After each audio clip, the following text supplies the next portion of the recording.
Report جو گڑھی گئی وزیر اعظم نواز شریف اور ان کے خاندان کے خلاف اور حقائق کو مسخ کیا گیا، حقائق کو چھپایا گیا اور غلط طریقے سے چیزوں کو عدالت عظمیٰ میں جمع کرایا گیا ہے، نون لیگ کا ہماری لیڈرشپ بالکل بے قصور ہے اور پیناما میں میاں محمد نواز شریف کا نام روز اول سے نہیں۔ یہ لوگ خائف ہیں نواز شریف کے بڑھتے ہوئے انقلابی اقدامات سے جو پاکستان کی ترقی اور بہتری کے لیے ہے۔ یہ جو روزانہ تماشا لگا 7 دن سماعت سپریم کورٹ میں ہونی تھی، ہم سماعت ہوتی رہی چند مفاد پرست عناصر کی جو روزانہ کی بنیاد پر نواز شریف صاحب کا اور ان کے خاندان کا ٹی وی کے اوپر بیٹھ کر ٹاک شو پہ ٹرائل کرتے تھے۔ یا تو فیصلہ کر لیتے کہ ٹرائل سڑکوں پہ کرنا ہے یا عدالت عظمیٰ میں کرنا ہے، فیصلے عدالتوں میں کرنے ہیں یا سڑکوں پہ کرنے ہیں، یہ فیصلہ آپ کر لیتے، کیونکہ ان کے پاس حقائق پہ مبنی کوئی چیز نہیں ہے، مفروضات ہیں، مفروضات پہ روزانہ رات کو وزیر اعظم بن کے سوتے ہیں اور روزانہ اٹھتے ہیں۔ میں نے اپنی جتنی بھی میری پولیٹیکل لائف ہے، میں نے شیخ رشید جیسا بے شرم اور بے غیرت آدمی اپنی پوری زندگی میں نہیں دیکھا۔ 10 سال آپ نے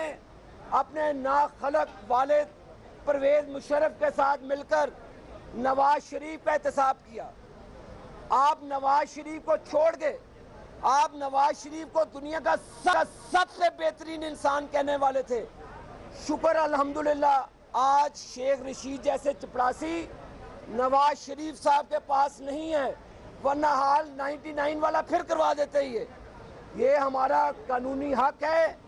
اور انشاءاللہ تعالی یہ عدالت عظمیٰ فیصلہ انصاف پہ دے گی،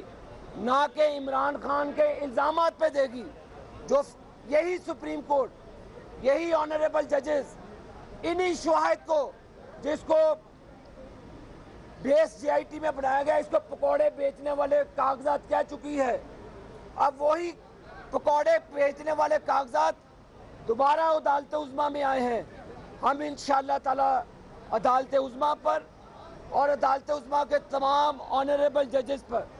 اعتماد کا اظہار کرتے ہیں۔ باوجود اس کے جو بھی ہوا، ہمیں عدالت عظمیٰ سے انصاف کی توقع ہے اور یہ عمران نامہ اور پرویز رشید نامہ اور پرویز مشرف نامہ، یہ تینوں نامے ماضی کا قصہ بن جائیں گے اور ایک نئے پاکستان کو لے کر وزیر اعظم پاکستان محمد نواز شریف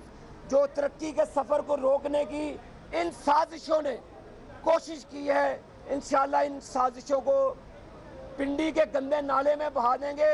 اور سپریم کورٹ کے فیصلے کی روشنی میں ایک نئے پاکستان کا سورج طلوع ہوگا جس کے وزیر اعظم نواز شریف ہوں۔